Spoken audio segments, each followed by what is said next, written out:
Comment ça va? Comment allez-vous? Nous commençons avec les informations sur ce qui se passe dans le monde. C'est un plaisir de pouvoir vous voir et vous saluer. Aujourd'hui, nous allons commencer avec, évidemment, presque toujours au début, dans les premières minutes, il y a le titre. C'est juste pour que vous le sachiez, parce que, il est toujours là, dans les premières minutes. Je veux juste vous montrer quelque chose de curieux. Ça a l'air très moche, ça. Bon, j'ai une vidéo très intéressante que je veux vous montrer, Vous vous souvenez de la vidéo de ce drone? De ce drone qui circule où les Ukrainiens captent un objet en forme d'étoile. Et bon, en faisant ici quelques analyses, on a vu plusieurs choses curieuses, n'est-ce pas? On va juste le consigner ici dans la vidéo et on va passer aux actualités normales, n'est-ce pas? Parce que celles-ci ne sont pas normales, évidemment. Ce ne sont pas des nouvelles normales. Et surtout à cause de ce que vous allez voir tout de suite, non? Comment va Odilcia José Dominguez? Regardez, faites attention. Voici ce qui se passe avec cette vidéo. Mieux vaut afficher l'image entière. Comme ça on voit mieux. Voilà. Ceci est un drone, imaginez, il vole à une altitude importante. La vidéo a plusieurs caractéristiques. D'abord, voilà, on va lancer la lecture. Là, vous voyez, ce qu'on voit au fond, ce sont des champs cultivés. Il y a l'horizon, ce sont des champs en bas, comme dans les vidéos typiques. C'est une image qui détecte la chaleur. Et donc, voilà, regardez, c'est ça l'objet. Premier point que je veux que vous voyez, on va faire un zoom tout de suite. Je veux que vous regardiez la partie centrale de la vidéo et voir si vous observez la même chose que moi. Mais regardez ce que des utilisateurs sur Reddit ont remarqué. Et regardez ça, voyez. C'est très rapide, je ne sais pas si vous l'avez vu. Une autre chose avant de continuer, je veux que vous regardiez en bas. Quand le drone... il regarde l'objet, là la pile change. Quand il baisse les yeux, il a une alerte. Ceci ici est une alerte de batterie faible. Batterie faible, il va tomber. Regardez, c'est là, vous voyez? Batterie faible. Puis en tournant, cela apparaît brusquement. Là, tu vas le voir. Là, c'est comme si c'était à nouveau plein. Et puis ça réapparaît encore. Batterie faible. Batterie faible. D'accord? Et à un moment donné, l'objet, quand il tourne et qu'il revoit cette chose, il commence à apparaître comme s'il commençait à se charger. D'accord? 2-0 commence à apparaître. Regarde, c'est là. L'objet commence comme à se charger. Il commence aussi à bugger. Si tu regardes, il a des bugs très bizarres. Là, ça commence à charger. Et regardez le centre du drone. Ou de l'objet. Quelle que soit cette étoile, ou quoi que ce soit, appelons-la la piñata, non? C'est très curieux. Le comportement de la batterie et du drone. Et le fait que cette chose, là, au centre, regardez bien au centre. Vous voyez? Vous voyez la partie au centre? Si vous le regardez image par image, c'est encore plus flippant. Regardez, je vais vous montrer. J'ai les photos de ce que ça donne image par image. La partie centrale. C'est-à-dire, regardez la partie centrale, disons, non? La partie centrale de l'objet. J'ai déjà fini la partie centrale, visible grâce aux images fixes, n'est-ce pas? Voilà. C'en est une. C'est l'une des images. Ça ressemble à un œil, mais je ne dis pas que c'en est un. Mais ça ressemble à un œil. C'est quelque chose qui bouge. Évidemment, ça bouge. C'est une qualité de drone. Non, n'attendez pas une qualité ultra nette, mais ça attire l'attention. Regardez, c'est intriguant, non? On commence vraiment avec une curiosité aujourd'hui. Regardez bien. Voilà. D'autres images ne sont que des images fixes. Ici, c'est marqué « Publie ce truc », voyons. Celui-ci aussi. C'est ça la chose, c'est là, c'est aussi là. Voilà une autre image. Voilà une autre image. Cette petite chose qui est ici, au centre, comme un œil entre guillemets. Évidemment, elle bouge. Sinon, c'est comme une petite chose très étrange. Hein? Je ne sais pas. Regardons image par image et voyons leurs conclusions. Ils doivent réparer plus de drones. Encore des images de ces drones ou de ce que ces choses sont censées être. Et voyons si ce comportement se répète quand on voit les objets. Bon, ça reste une anecdote, n'est-ce pas? Passons donc à une autre information. Passons maintenant au gros titre de ce qui se passe dans le monde.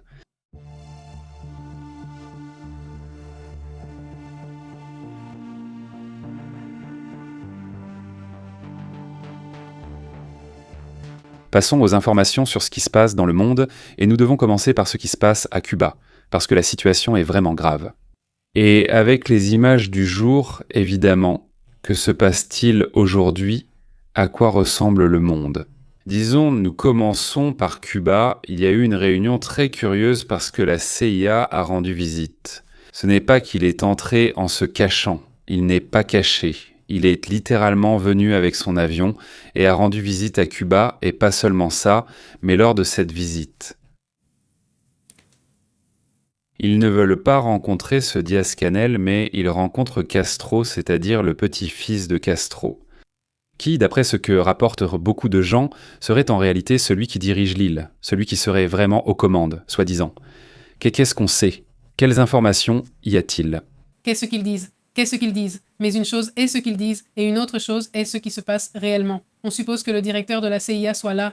Eh bien, ce n'est pas supposé. Le directeur de la CIA, John Radcliffe, est allé à La Havane aujourd'hui pour une réunion assez étrange, parce que s'il y a déjà eu des réunions entre les États-Unis et Cuba, elles ne se tiennent pas à Cuba. Elles se tiennent en République dominicaine et, eh bien, selon cela, la réunion avait pour but de transmettre le message que les États-Unis étaient prêts à élargir cette coopération économique et sécuritaire avec Cuba. Si la Havane effectuait ce qu'on appelle des changements fondamentaux, il faut rappeler que les États-Unis offrent une somme importante d'argent pour aider Cuba, et aujourd'hui nous allons approfondir ce sujet. Qu'est-ce qui s'est passé avec ça? Mais bon, la réunion a eu lieu alors que Cuba fait face à ce paiement massif dont on parlait aujourd'hui. Eh bien, ils n'ont pas eu d'autre choix que de dire qu'ils n'ont plus de carburant, donc ils n'ont aucun moyen de produire de l'énergie. Ils ont un problème assez important et Radcliffe s'est réuni avec Raúl Rodríguez Castro, celui dont parle Pepe, qui est le petit-fils de Raúl Castro. Plusieurs responsables américains ont également assuré qu'ils prenaient des mesures. Ces personnalités importantes prennent des mesures pour poursuivre Raúl Castro, c'est-à-dire le grand-père de Raúl Rodríguez Castro, le frère de Fidel Castro. Ce monsieur a déjà 94 ans maintenant, alors pourquoi le poursuivent-ils? C'est à cause de l'abattage d'un avion qui a eu lieu en 1996. Des avions exploités par une organisation humanitaire, Hermanos al Rescate, dans laquelle il y a eu des morts, une opération menée par Cuba. Et Raúl Castro était l'un des responsables, et aussi étant le frère de Fidel Castro, il est évidemment également impliqué. Alors, c'est intéressant qu'ils veuillent poursuivre un monsieur déjà si âgé. Et... Eh bien, c'est un message? C'est un message, exactement. C'est un message pour dire, bon, tôt ou tard, on allait vaincre les Castro, et même à 94 ans, mais on les vainc, pour ainsi dire. C'est ça le message. Mais en même temps, on négocie avec eux parce qu'au final, on finit par négocier avec la famille Castro, qui est la famille qui, en théorie, reste au pouvoir et qui s'y accroche même si elle ne fait plus vraiment figure. C'est-à-dire, en réalité, c'est un personnage qui est là comme, comme une marionnette, on va dire. Donc ici, le sujet, c'est si les services de renseignement cubains, si le gouvernement cubain en général vont accepter ces conditions, mais si la CIA foule déjà le sol cubain. Et pas seulement ça, mais en plus il s'agit d'une visite officielle. Ici on évoque que la négociation pourrait changer l'histoire du gouvernement cubain avec des changements majeurs, que le processus se fasse progressivement, mais qu'il y ait bien un processus de changement et que, dans tous les cas, cette crise si grave qu'il traverse. Et si longue, elle commence à prendre un tournant important et positif. Il y a une chose qui attire l'attention dans les phrases qu'ils prononcent aujourd'hui, c'est qu'ils ne veulent plus permettre que Cuba, étant si proche des États-Unis, continue d'être un endroit où, ils permettent à des ennemis des États-Unis de pouvoir y entrer. C'est exactement ce que disait Marco Rubio dans une interview, qu'ils ne veulent plus d'un pays qui en gros est un État failli, qu'ils préfèrent avoir un pays, une Cuba prospère, où les gens peuvent rester dans leur pays, peuvent avoir de la prospérité dans leur propre pays. Et pas qu'ils soient obligés de fuir vers les États-Unis. Et c'est l'interview dont tu es en train de parler. Écoutons quelques secondes ici. Mais notre plan pour Cuba, c'est un avenir prospère. C'est ce que nous voulons. C'est dans notre intérêt. Il dit que nous voulons avoir une Cuba prospère, et cela fait partie de notre intérêt national. Et cela s'inscrit dans la logique du Mexique, la logique du Canada, de Cuba, qui sont pratiquement les 3 pays les plus proches des États-Unis et qui sont proches de zones habitées. On pourrait aussi évoquer la Russie via l'Alaska, également très proche par endroits, des kilomètres. Mais en réalité, disons que ce n'est pas proche des États-Unis continentaux pour ainsi dire, n'est-ce pas ? Donc ce sont 3 pays très proches qui ont généré, surtout Cuba et le Mexique, de la migration, et qui ont aussi engendré des risques. Parce qu'au final, n'oublions pas la question des missiles de la baie des Cochons. Et toute cette situation qui, en ce moment, rien de tel ne s'est produit pour l'instant, mais cela pourrait arriver. Donc tu ne peux pas avoir un gouvernement aussi étranger, aussi, disons, hostile pour ainsi dire, ou contraire à ses visions, parce qu'au final, tôt ou tard, cela va te poser un problème, non? Cette proximité. Donc lui-même, même si cette publication, si je ne me trompe pas, vient de CBS ou NBC, non. C'est quel média? Elle est publiée par le même département d'État, n'est-ce pas? Ça m'interpelle. Voyons si on peut mettre l'image ici. Là-haut, peut-être à travers, mais disons, il y a un petit extrait. Ce petit extrait est publié comme pour réitérer cela, comme pour dire « Regardez, nous voulons la prospérité de Cuba ». C'est un point fondamental. Il dit que c'est dans l'intérêt de notre sécurité nationale. Eh bien, Diaz-Canel réagit aussi à l'offre des 100 millions de dollars d'aide humanitaire faite hier par les États-Unis. Et le directeur a reconnu cela. Le directeur Miguel Diaz-Canel a reconnu qu'il y a un besoin urgent qui est très évident de carburant, de nourriture et de médicaments. Et il a dit sur son compte X, il a dit que si Washington a vraiment l'intention d'aider le peuple cubain, il ne trouvera ni obstacle ni ingratitude de la part de Cuba. Et cette déclaration, eh bien, cela marque un changement de ton, parce qu'en fait, il accepte l'offre qu'à un moment donné, le gouvernement des États-Unis a faite. Eh bien, s'ils veulent l'accepter, s'ils préfèrent leur dignité avant de recevoir cette aide et si les priorités sont évidentes. Il dit alors, ces 3 points évoqués au début, sommes-nous prêts à écouter les caractéristiques et la concrétisation de l'offre? C'est très intéressant, vraiment.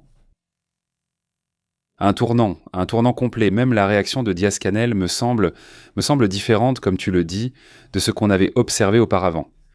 Il faut rester attentif. John Ratcliffe. Eh bien, il donne aussi un tournant à la gestion que la CIA avait eue pendant tant d'années.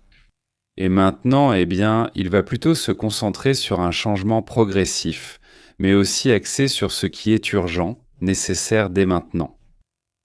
L'aide ne viendra pas de la Russie, et elle ne viendra certainement pas non plus de la Chine.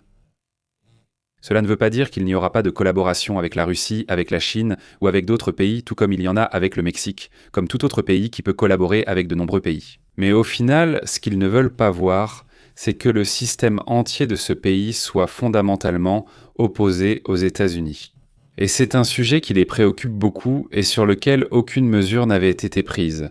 Et au bout du compte, la position de Marco Rubio, le fait qu'il soit le secrétaire d'État alors qu'il est un personnage atypique pour les intérêts de Donald Trump.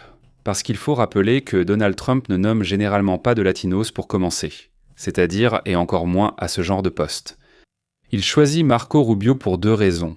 Il le préfère comme ami plutôt qu'ennemi. Marco Rubio, et je crois que c'est lui qui lui a le mieux tenu tête lors des débats républicains.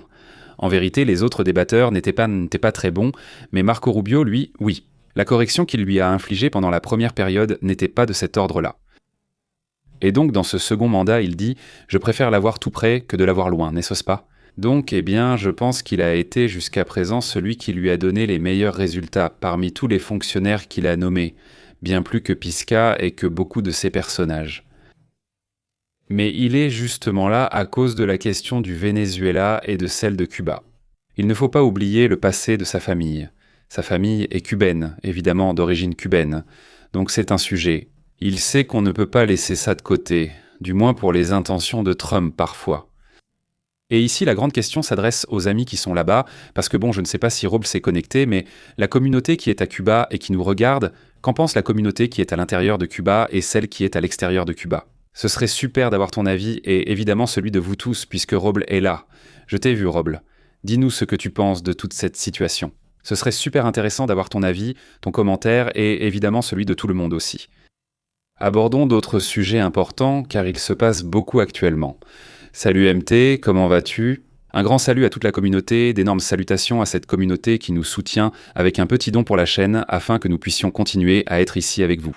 Nous vous remercions énormément pour ce soutien, ce don, car sachez que c'est un point essentiel pour pouvoir être ici tous les jours, à vous informer en détail, en direct, en temps réel de ce qui se passe dans le monde. C'est l'engagement que nous avons, y compris littéralement les samedis et dimanches. On est là. Vous le savez déjà, et bon, c'est ce que nous faisons tous les jours. Et comme ça, si tu viens d'arriver ici, tu sais de quoi il s'agit. Des nouvelles en temps réel sur des sujets internationaux. Maintenant, passons aux autres sujets, car il y a quelques images à voir avant de passer à l'autre reportage.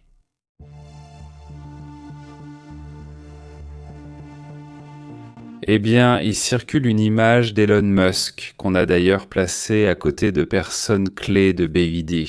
Là, il y a BYD et aussi le propriétaire de Tesla, le PDG de Tesla.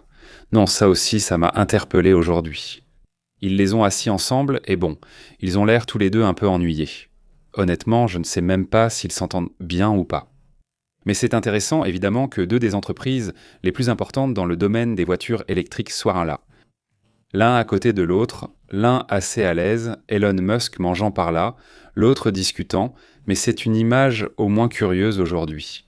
Il y a aussi cette image que nous sommes en train de voir. Nous voyons une attaque qui a eu lieu contre une raffinerie en Russie, évidemment de la part de l'Ukraine. La zone s'appelle Ryazan. À Ryazan, nous entendons un peu le son.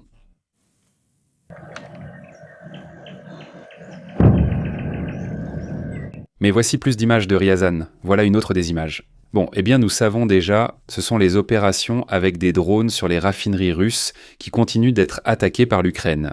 Bon, c'est la stratégie qui leur a donné le plus de résultats et donc ils sont concentrés sur l'attaque de ces endroits. Aujourd'hui aussi, Vladimir Zelensky a lancé ce message. Écoutons-le.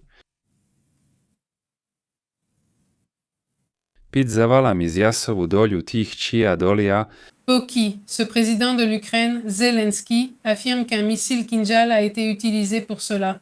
Cette attaque, où une partie d'un immeuble a été détruite et qui a fait au moins 16 morts, l'une des frappes les plus dures menées par la Russie. Oui, c'était vraiment terrible. L'immeuble entier s'est effondré. Ceci représente 1000 et quelques attaques dans une seule zone. Ce sont 12 personnes qui perdent la vie. 12 personnes, 1000 et quelques attaques par jour. 6. De Seiz, et bien de Lviv, c'est-à-dire vers Lviv jusqu'à Donetsk, toute l'Ukraine a littéralement été attaquée aujourd'hui. C'est comme ça. C'était l'une des attaques les plus vastes jamais vues. Pourquoi ? Parce que Poutine est une personne qui réagit. Il accorde beaucoup d'importance à ce que les autres pensent de lui, à ce que les gens disent. Et chaque fois qu'on lui dit, sûrement l'Europe ou quelqu'un d'autre, tu es faible, tu es dans une position de faiblesse. Le lendemain, il y aura toujours une réaction énorme et cela recommence. C'est ça le pire aspect, disons, d'aller attaquer constamment des civils. C'est une situation évidemment terrible. Un point qui a attiré l'attention avec ce King, c'est qu'en voyant le missile, ils ont pu détecter que ce missile devait avoir été fabriqué au deuxième trimestre de 2026. C'est-à-dire que malgré les sanctions, ils continuent à produire des missiles. Eh bien, c'est un rapport intéressant, mais en réalité, là, c'est un autre des défis, disons, auxquels devront réfléchir le monde, l'Europe, les États-Unis, peu importe qui. Eh bien, pour voir si ces sanctions fonctionnent vraiment ou s'il ne se passe absolument rien avec ça. Il y a aussi un autre sujet qui attire l'attention.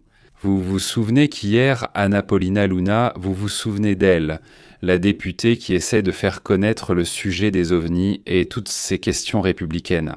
Anna lance donc un message dans lequel elle dit « Écoutez, ceux de la CIA ont volé des caisses de JFK et je ne sais pas quoi d'autre. Enfin, pour ne pas tout répéter, je pense que vous vous en souvenez parfaitement, ils étaient en temps direct tout à coup. » Parce qu'elle a posté le tweet ici, en fait, littéralement, Astrid m'a envoyé le tweet, nous avons partagé le tweet. Ici, en bas, où il y a le tweet que quelqu'un... Le tweet est cela en partie, laissez-moi le mettre bien droit, disons, pour que vous puissiez le lire, mais disons que c'est le tweet qu'elle a posté là où elle parle de ça. Elle ne dit pas que la CIA a été là ces dernières 24 heures, elle dit tout, non.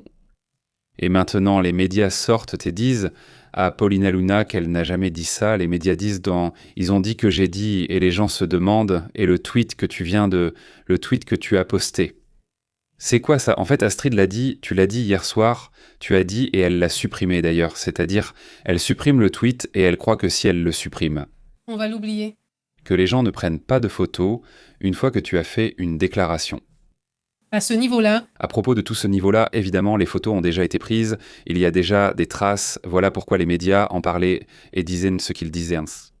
Parce que c'est très facile à vérifier, tu vas et tu regardes sur son compte, elle le supprime et préfère dire « je n'ai rien dit, je n'ai absolument rien dit à ce sujet », alors que sur son compte, c'est bel et bien publié. Bon, c'est comme ça qu'elle agit, et tu vois, c'était une personne qui me semblait intéressante. Je l'ai déjà dit à d'autres occasions, mais ça fait déjà plusieurs fois que ça arrive, et la crédibilité en prend un coup. Sa crédibilité a chuté en flèche. Honnêtement, c'est dommage, parce que c'est une personne qui s'intéresse surtout à faire connaître ce sujet, mais c'est aussi un personnage qui est un peu perdu sur le sujet. Il a, disons, une origine très différente des autres politiciens, et ce n'est pas une mauvaise chose. Au contraire, je pense même que c'est positif d'avoir des origines différentes, mais ça fait aussi que parfois, pour lui, tout semble facile, non? Dire cela, n'est-ce pas? Il ignore qu'il n'y aura pas de conséquences, il le pense. Il n'y aura pas de conséquences, mais moi je pense qu'il y en a. Au final, les gens se rendent compte que non, qu'il agit de cette façon en permanence, et ça fait partie de ce qui se passe, non? Au bout du compte, elle, comme tous ces personnages, sera jugée sur les faits, sur ce qu'ils montrent au quotidien. J'espère qu'elle continuera à diffuser l'information et ça, ce sera vraiment apprécié. Mais cette fois-ci, oui, je pense que c'est une erreur de rester à l'écart. Bon, ensuite, enfin, à quel point... Je me suis trompée. Exactement, on peut le répéter. Tu sais quoi? On croyait qu'il les avait les prises, mais non, elles sont là. Les boîtes sont là. Tu ne sais pas, moi non plus. Donc tu t'es trompé. Ok, tu dis que je me suis trompé. Il se trouve que c'est ce que tu veux, mais tu refuses d'admettre que ça s'est passé à l'époque où il fallait enregistrer. Et il le dit. Ce n'est pas la faute de ces fichus fake news. Ne les écoutez pas. Ce n'est pas si simple. C'est dingue, je veux dire. C'est vraiment ça. C'est un syndrome de beaucoup de personnages et franchement, je ne sais pas ce qu'ils pensent. Je ne sais pas si les gens oublient ou ont si peu de mémoire qu'ils ne se rappellent même pas ce qu'ils ont fait ce jour-là. Enfin, c'est comme ça sur ce sujet. Passons à d'autres sujets également importants. Allons-y.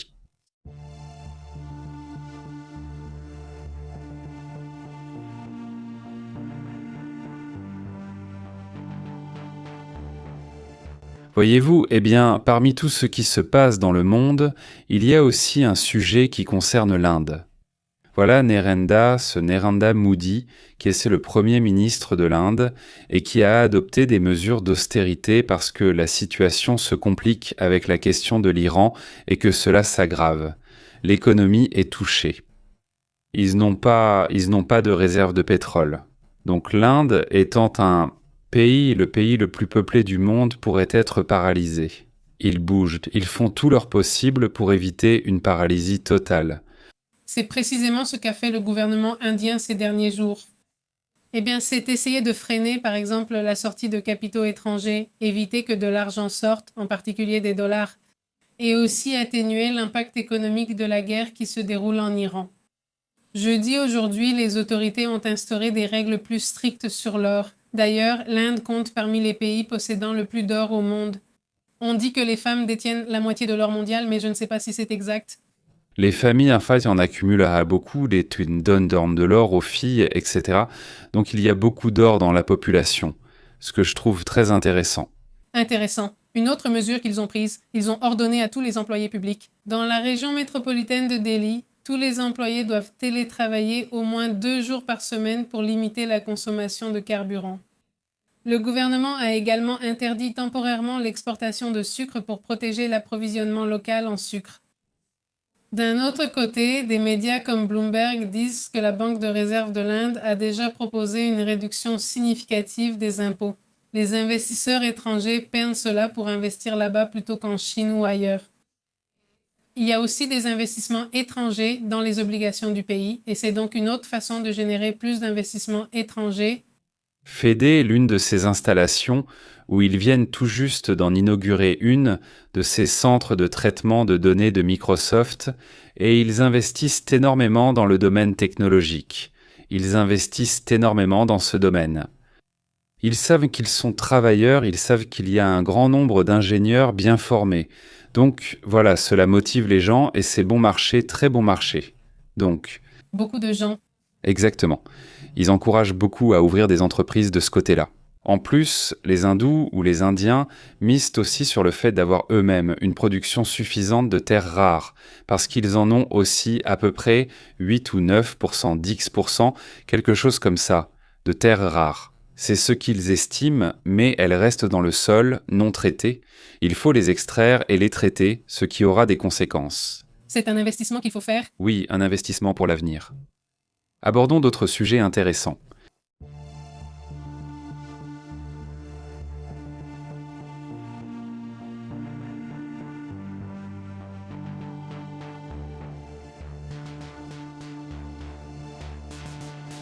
Eh bien, sur d'autres sujets qui attirent aussi l'attention aujourd'hui, il y a celui-ci. Il y a un phénomène dont nous avons parlé ici, c'est le phénomène El Niño. Et comment ce phénomène ? On estime, du moins pour l'instant, qu'il devrait se produire vers l'été.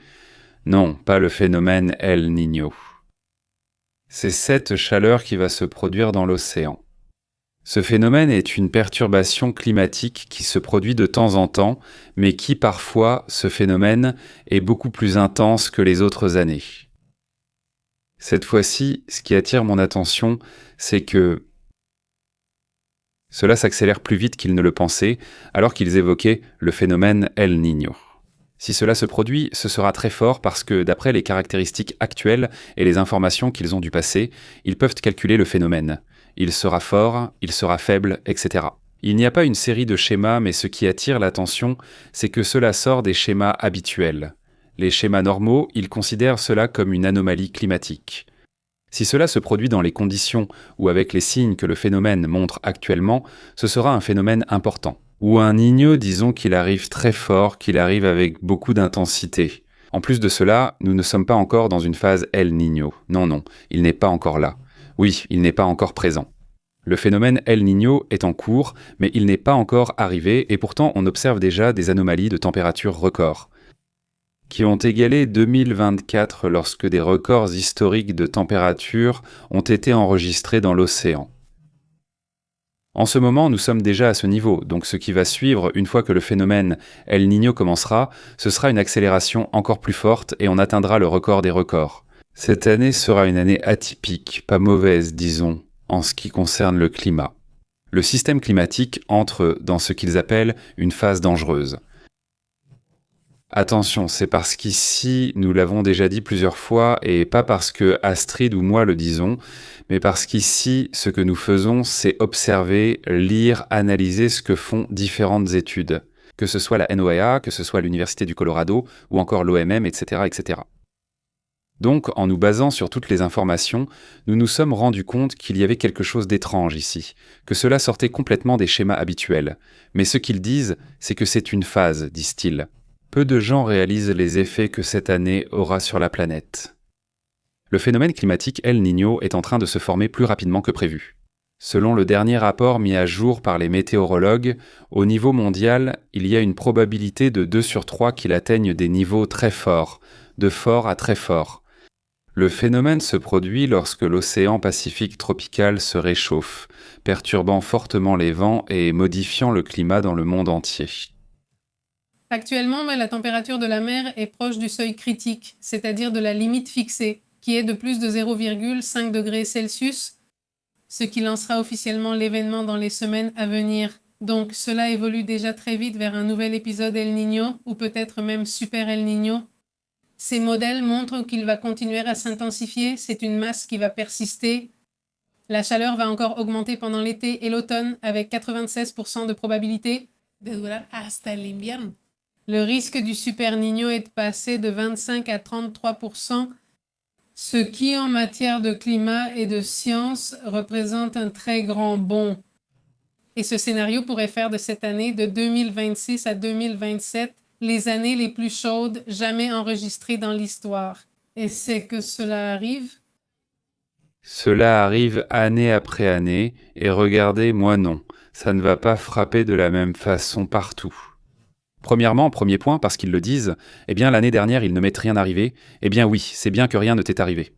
Ici au final c'est une chaîne d'information internationale, on le voit globalement, non ? Et d'ailleurs, je peux vous dire que cette année a été une excellente année en ce qui concerne le climat pour nous ici à Monterrey. C'est l'un des sujets dont on parle le plus ici avec la communauté, avec les gens, avec les amis. Et quelle bonne année a été cette année 2026, une très bonne année. Un climat excellent, frais, avec de l'humidité, avec de la pluie, et c'est agréable. C'est-à-dire, oui, eh bien oui, on a eu cette chance, non ? Eh bien, nous allons voir ses conséquences. Des sécheresses extrêmes dans certaines régions, mais en même temps, dans d'autres zones, des pluies torrentielles et ailleurs, l'Atlantique pourrait voir une diminution des ouragans.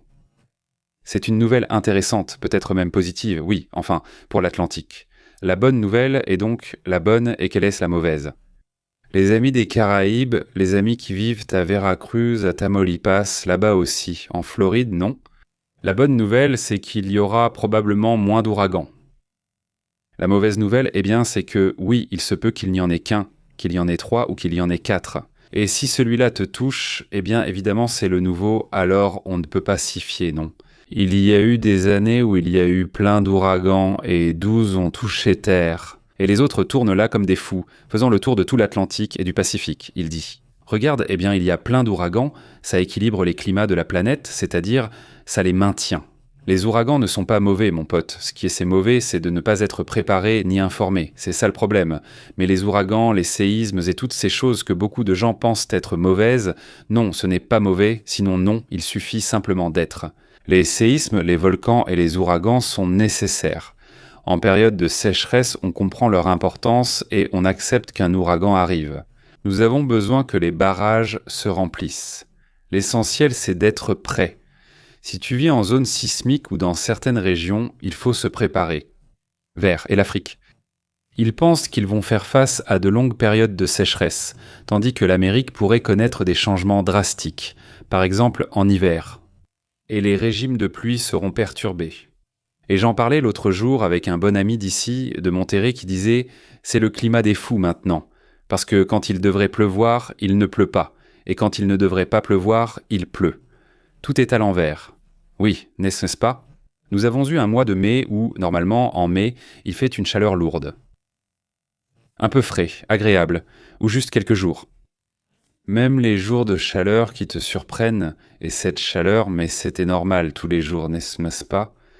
Et normalement, le printemps est sec dans cette région, c'est pour ça que les autres années, c'est le printemps. Eh bien, il peut y avoir des incendies, comme l'autre jour.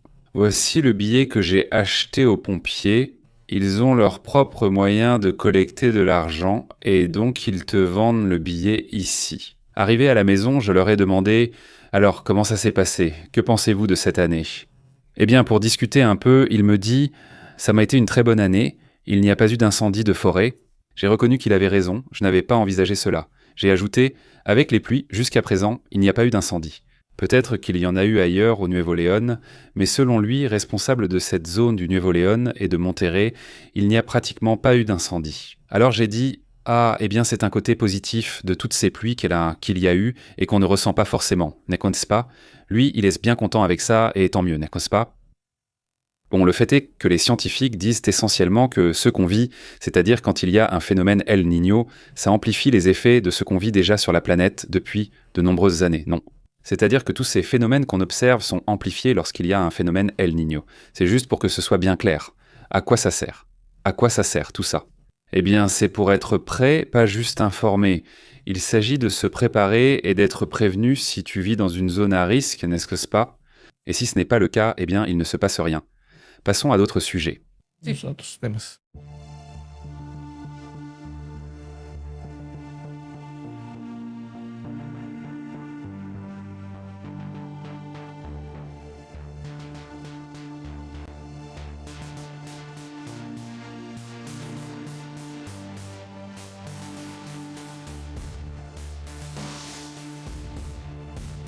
En ce moment, une alerte est lancée par les États-Unis à destination de Cuba, hein?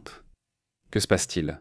Ils lancent une alerte. Qu'ils partagent sur la page de l'ambassade des États-Unis à Cuba, c'est la même. Aujourd'hui, il y a quelques minutes, ils parlent d'un événement, ils disent « Le réseau électrique cubain est de plus en plus instable avec des coupures prolongées, programmées ou non, qui surviennent chaque jour dans tout le pays, y compris à La Havane. Les coupures de courant perturbent l'eau, l'éclairage, la réfrigération et les communications. Les pénuries de carburant nuisent au transport et entraînent de longues files aux stations-service. Le 13 mai 2026, de nombreux rapports ont fait état de protestations à La Havane, que nous rapportons ici en raison des coupures de courant prolongées. Bien que ces protestations n'aient pas été dirigées contre les États-Unis ou des citoyens américains, Les rapports indiquent que certaines de ces manifestations ont donné lieu à une répression policière agressive contre les manifestants cubains. Nous rappelons aux citoyens américains d'éviter les grands rassemblements. Les citoyens américains en situation d'urgence, veuillez nous contacter s'il vous plaît. Et donc, voici le numéro, et il indique les actions à prendre. Évitez les foules, soyez prudents, conservez du carburant, de l'eau, de la nourriture, gardez votre téléphone portable chargé, préparez-vous à des interruptions importantes et soyez attentifs à l'augmentation de la présence policière ainsi qu'aux déviations de la circulation et aux interruptions du trafic. Soyez attentifs à ce qui vous entoure. Surveillez les médias locaux pour les mises à jour. Consultez les mises à jour quotidiennes publiées par l'UNE, qui est l'Union électrique, et suivez les comptes de réseaux sociaux de l'UNE. Restez en contact avec votre famille et vos amis.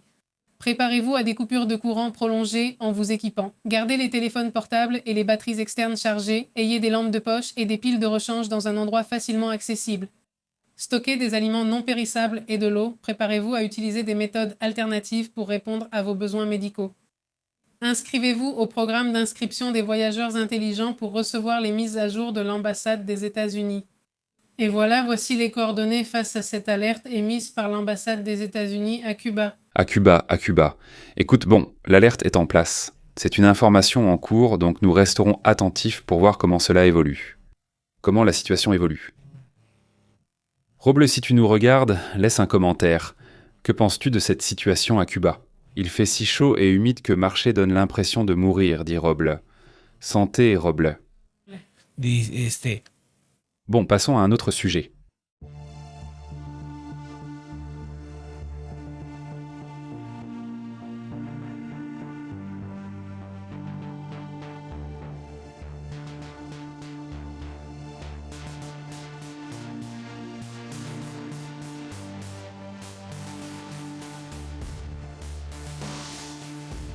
Eh bien, en parlant d'alerte, les Caraïbes, non? Avec Cuba et tout ce qui se passe, une autre alerte attire beaucoup mon attention. Et honnêtement, je vois que ce sujet n'intéresse soudainement plus grand monde. Beaucoup d'entre vous m'ont dit « Pépé, continue de parler de ce qui se passe en Haïti ». Je vais donc essayer d'aborder les sujets possibles et connus. Parce qu'avec Haïti, il y a peu d'informations, mais voyez, il s'y passe quelque chose de terrible. Aujourd'hui, 78 personnes ont été signalées mortes. 78 personnes qui ont perdu la vie après de violents affrontements entre gangs. Selon l'ONU, au moins 78 personnes, dont 10 civils, auraient perdu la vie depuis samedi lors d'affrontements entre bandes à la périphérie de la capitale d'Haïti, Port-au-Prince. Ceci selon un bilan établi par le Bureau national en Haïti. Eh bien, les affrontements étaient des affrontements armés entre plusieurs groupes dans les communes de Cité-Soleil et Croix-des-Bouquets, qui ont fait au moins 78 morts et 66 blessés. Cela depuis le 9 mai. Selon les informations, les personnes décédées étaient des membres de la population. Parmi elles, on compte par exemple 5 femmes et le pays le plus pauvre des Caraïbes. Et fondamentalement, il n'y a pas vraiment d'intérêt à régler la situation ici. Donc le pays continue d'avoir ces terribles problèmes avec les membres de gangs. Ici, nous vous avons parlé de ce fameux barbecue chérisier qui est en gros le chef, celui qui a réussi à unir les gangs, malheureusement, contre le gouvernement. À de mauvaises fins. Ils ont dit qu'il les a réunis pour agir contre le gouvernement. Mais il y a aussi des disputes soudaines entre ces gangs. Cela peut arriver. Eh bien, plusieurs familles restent piégées dans les quartiers touchés. De plus, c'est ce qu'indique le Bureau de la coordination des affaires humanitaires de l'ONU. En citant donc des organisations humanitaires locales, là où il y a un hôpital et un centre de Médecins sans frontières qui sont actuellement obligés de suspendre leurs activités et ont évacué leur personnel. Parce qu'ensuite, soudainement, ils sont aussi enlevés et il y a des choses qui sont impossibles. L'aide humanitaire est impossible car les gangs peuvent t'enlever juste parce que tu aides, quelle qu'en soit la raison. Ils enlèvent quiconque se trouve sur leur chemin. Et pour toi, quelle est la solution? Vraiment? Je veux dire, au moins avec Cuba. Oui, parce qu'aujourd'hui, il disait Trump que la situation était comme ça. Sur le plan économique, c'est encore plus grave à Cuba qu'en Haïti, non? J'ai trouvé ça incroyable. Mais bon, pour moi, avec Cuba, la solution est très claire. Je veux dire, la solution, sincèrement, c'est qu'il faut avoir un système différent, un système plus ouvert pour commencer, qu'il y ait des élections, qu'il y ait une ouverture sur le monde, etc., etc. Et tu as des gens compétents, tu as des gens, enfin, qui sont sûrs d'eux. Je veux dire, tu as des choses très précieuses en Haïti. Je ne doute pas qu'ils existent aussi, mais là-bas, il y a trop de groupes de pouvoir avec trop de mafias et de groupes où chacun tire de son côté et ils sont lourdement armés. Alors là, comment ils résolvent ça? Je veux dire, c'est vraiment un sujet très compliqué. Exactement. Et en plus, aujourd'hui, elle lance un avertissement. La directrice des Amériques d'Amnesty International s'appelle Anna Piquet parce que le gouvernement utilise des drones armés contre les gangs. Malheureusement, beaucoup de ces attaques pourraient affecter sur la population civile, en particulier sur les enfants. Il y a aussi beaucoup d'enfants qui sont malheureusement devenus orphelins et les gangs les recrutent. Ils se retrouvent piégés dans ce monde et l'alerte qu'elle lance est la suivante. Il est dit que l'utilisation de drones armés dans des zones urbaines densément peuplées constitue un précédent alarmant en Haïti. Ils mettent la population, surtout les enfants, en danger. Il est dit que leur utilisation entraîne probablement des exécutions extrajudiciaires, c'est pourquoi les autorités haïtiennes doivent éviter leur utilisation illégale et clarifier qui les opère et dans quel cadre légal ils sont employés. Porque, bueno, básicamente es una guerra, ¿no? Des drones armés sont utilisés de manière indiscriminée. C'est un fait tout simplement déconcertant et profondément cruel. Et tu le vois aussi du côté de là. Donc, ce groupe qui s'est formé, il faut rappeler qu'une sorte de groupe gouvernemental s'est formé. Ils n'ont absolument rien pu faire. Ils changent la présidence là-bas, pour ainsi dire. C'est le premier ministre, mais ils n'ont absolument rien pu faire contre ces gangs. Non, ils n'ont rien pu faire et ce n'est même pas tout. C'est-à-dire, non, il n'y a personne au niveau international qui veuille impulser un changement. Rien qui te fasse dire qu'il va se passer quelque chose de différent. Non, non, rien, non, non, vraiment non, non, non. On n'observe rien dans ce sens-là. Eh bien, nous allons rester attentifs pour voir ce qui va se passer. Exactement. Et tu vois les chiffres en Haïti, et par exemple, eux, ils ont une guerre. C'est une guerre civile, non? Au final, ils ont plus de décès de civils, uniquement de civils, qu'en Ukraine. C'est-à-dire, rien que pendant le premier trimestre de cette année, ils ont eu 1642 personnes qui ont perdu la vie. C'est un nombre impressionnant. Impressionnant. Impressionnant. Bon, eh bien, allons-y ensemble, allons-y. Il y a aussi des sujets importants dans le monde. Un grand merci à ceux qui commentent. Passons à d'autres sujets.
Et il y a aussi d'autres sujets intéressants.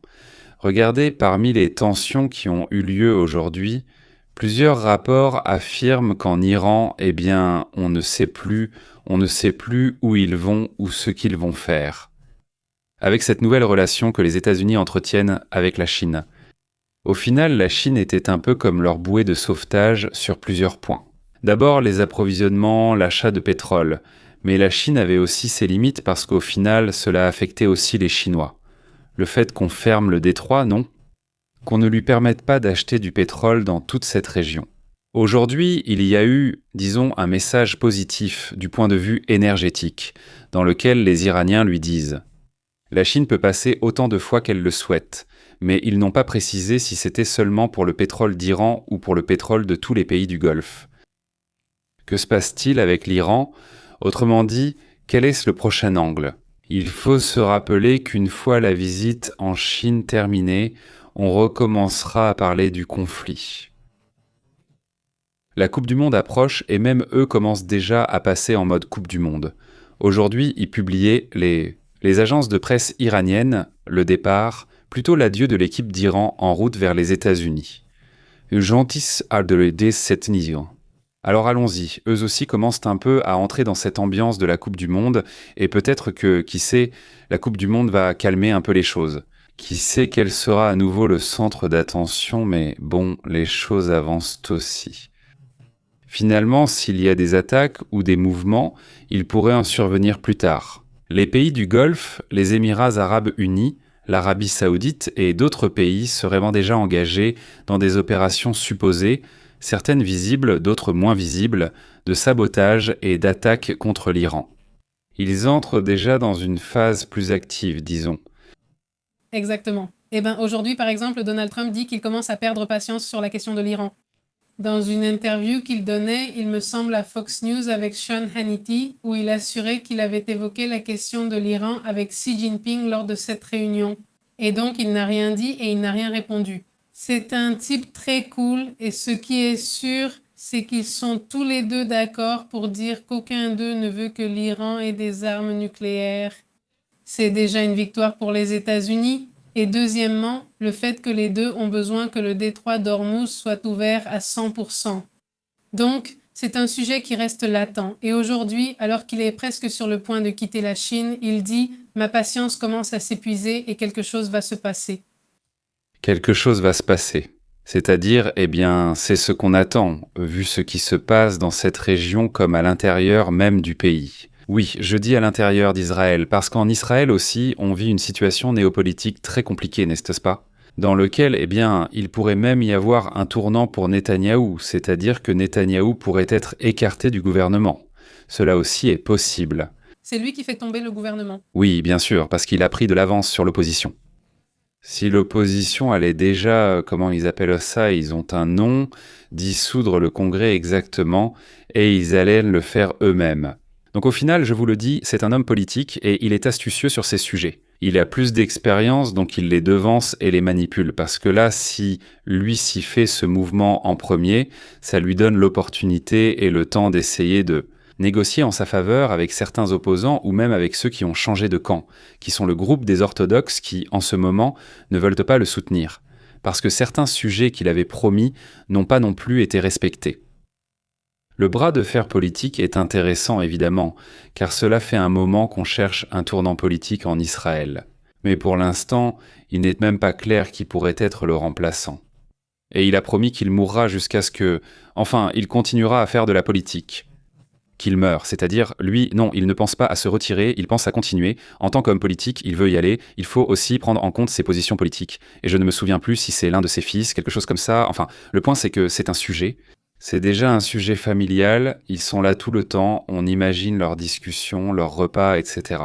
Aux réunions familiales, on parle toujours politique. Ils parlent politique toute la journée. Et aujourd'hui, Donald Trump a déclaré qu'il soutient à 100% que dans le Salazo Urerez, eh bien, à son poste. Oui, il ne veut pas que... J'y aille. Va arriver. Passons à d'autres sujets importants.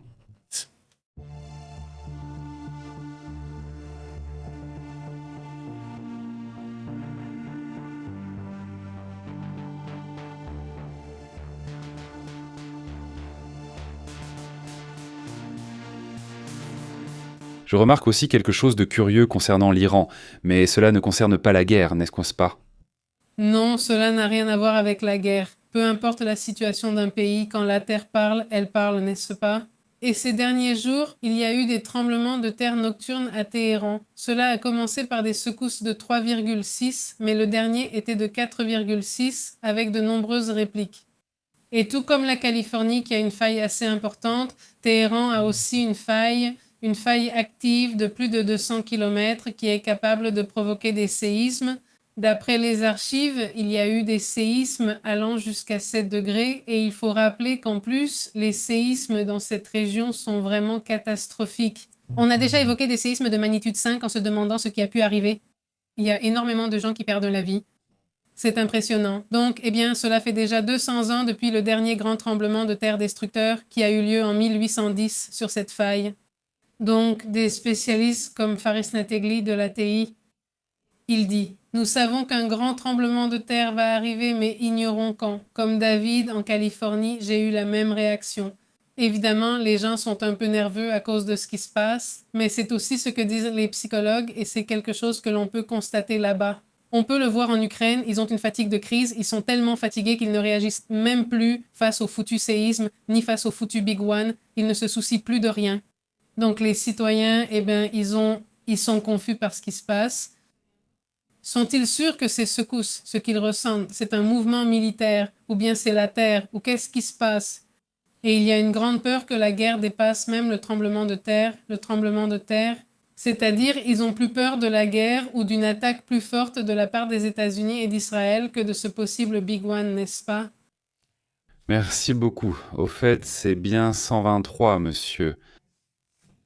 Merci beaucoup. Merci beaucoup pour ce super chat. Regardez ces dons que vous nous faites parvenir. Nous vous en sommes très reconnaissants et sachez que cette chaîne ici a un engagement, n'est-ce pas? Vous nous soutenez avec ça, vous nous soutenez avec un like, vous nous soutenez en partageant comme vous le souhaitez. Et notre engagement, c'est d'être ici tous les jours, d'être ici pour vous informer, en temps réel, de ce qui se passe. Nous commentons l'actualité, parfois en différé ou dans de courtes vidéos, mais nous sommes présents. Nous ne pouvons pas toujours actualiser en continu, ici ou sur PP Clips. Nous sommes là avec l'information, donc merci beaucoup. 123, je t'envoie un grand salut et mes remerciements, et bon, passons à autre chose. Bien.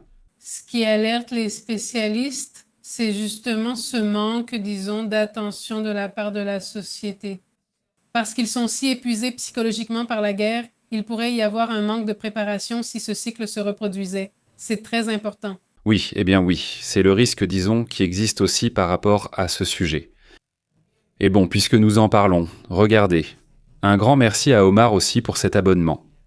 Merci beaucoup. Il a offert un abonnement cadeau, donc à celui qui reçoit cet abonnement, remerciez aussi Omar, n'est-ce pas? Eh bien, il vous a offert cet abonnement. Merci beaucoup Omar de nous soutenir. Et regardez, faites attention, je veux dire, puisqu'on parle déjà des séismes, rapidement. Il y en a un. Il y a un séisme qui se produit dans cette ville, cette zone. Cela se passe au Japon. Cela se passe dans cette zone. Oui, nous avons pu le capter. Près d'ici, il y a cette île qui est une île volcanique, comme plusieurs que possède le Japon. Je ne sais pas si c'est celle-ci ou celle là-haut. Est-ce celle-ci? Le point, c'est qu'il y a eu un séisme que l'on considère peut-être comme un séisme volcanique, même si, quand on vérifie la profondeur, elle est trop importante. Donc on parle de 150 km de profondeur. Je pense que ça n'a rien à voir avec ça, même si au début ils en parlaient en... J'imagine que, comme c'est une île volcanique, ils ont d'abord pensé que c'était un séisme de ce type. Et voici le séisme dont tu parles. Ce séisme, l'un des séismes qu'a connu l'Iran, qui est un séisme fort dans le cas des Iraniens. Oui, il y a eu plusieurs séismes, dont certains à moins de 10 km de profondeur. Ils sont donc un peu plus superficiels. Parce que ceci est un séisme, nos enfants citoyens agissent de manière responsable.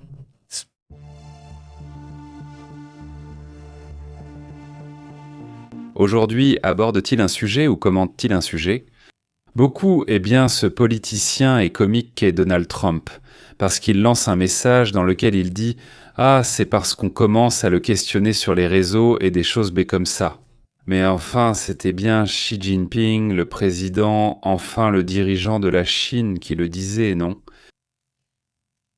Que les États-Unis sont en déclin.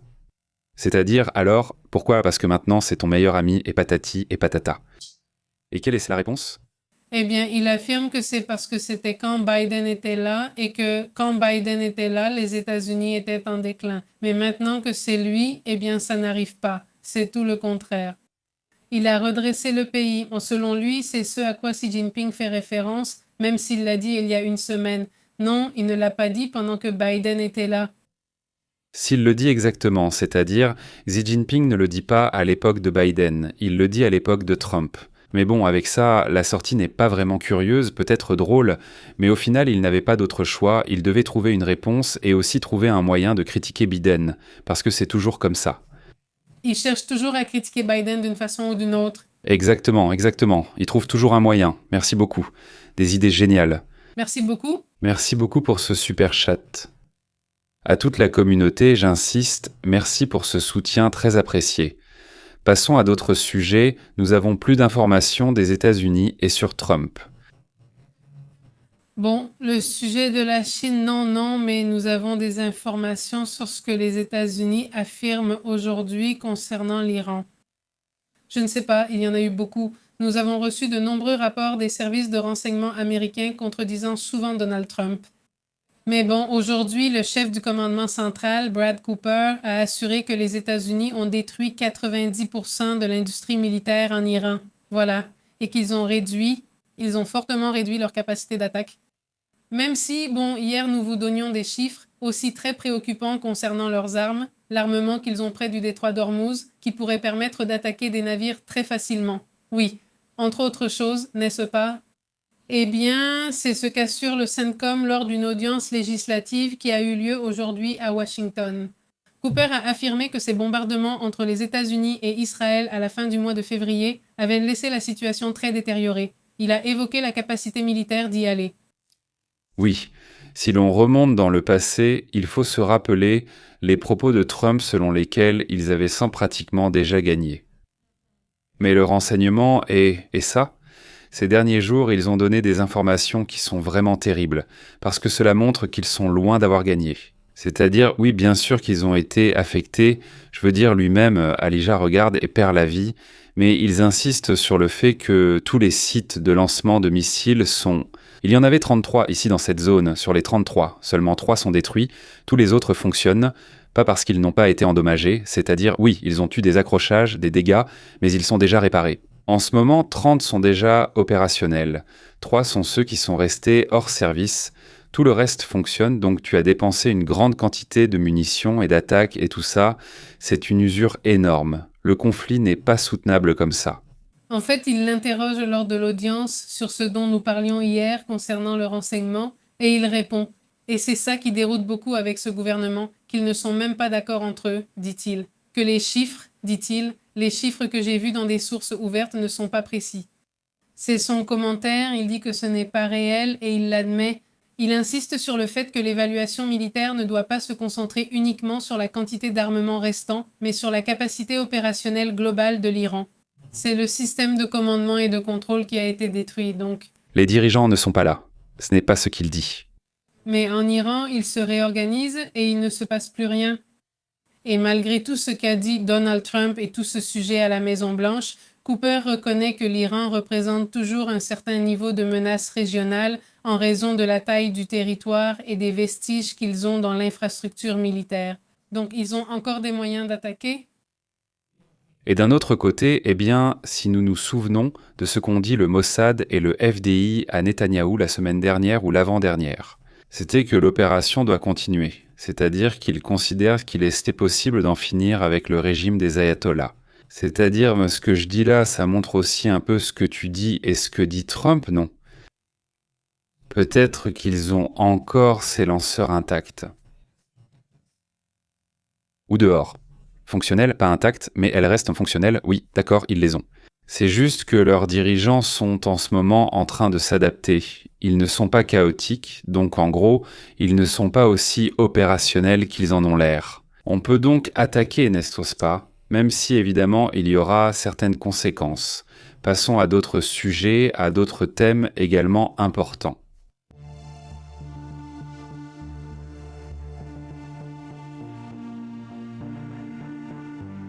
Écoutez, eh bien, plusieurs sujets concernant ce qui se passe dans le monde. Regardez, c'est l'image que je voulais vous partager aujourd'hui. Regardez, ce rapport, voyons, l'image va être affichée ici, voyons, c'est une image publiée par l'Ukraine. Mais ce sont des véhicules de l'ONU, des véhicules blindés conçus pour résister aux explosifs, et tout cela qui ont été détruits ou attaqués par un drone russe.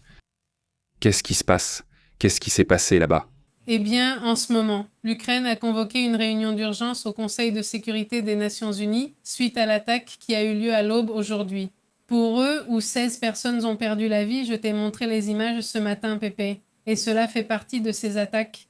Parmi les 16 personnes qui ont perdu la vie, il y avait 2 mineurs et, eh bien, des dizaines de personnes ont été blessées. Le gouvernement de Zelensky a demandé aujourd'hui une réaction internationale à ces attaques, dit-il. Moscou a répondu par plus de terreur et plus de violence. Cela après que l'Ukraine ait décidé « D'accord, nous allons vous laisser organiser votre événement du 9 mai, nous n'allons pas attaquer ».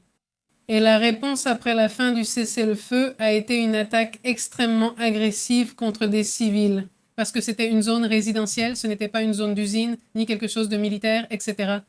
Il y a aussi eu une attaque contre une entreprise militaire qui a déclaré « Nous sommes déjà répartis dans le monde entier, car il n'y avait plus rien. Nous savons que nous pouvons être attaqués. » Une entreprise de drones de reconnaissance a été attaquée.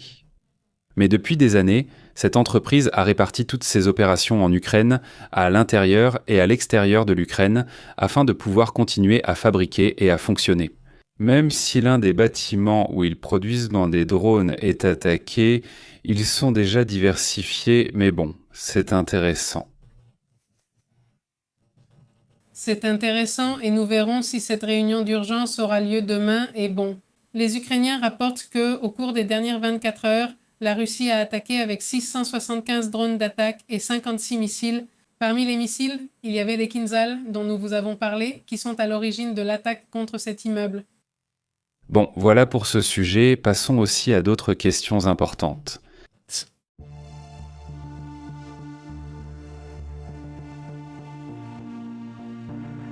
Dans ce qui se passe là-bas en Russie, il y a un mouvement au Parlement russe qui leur permet essentiellement.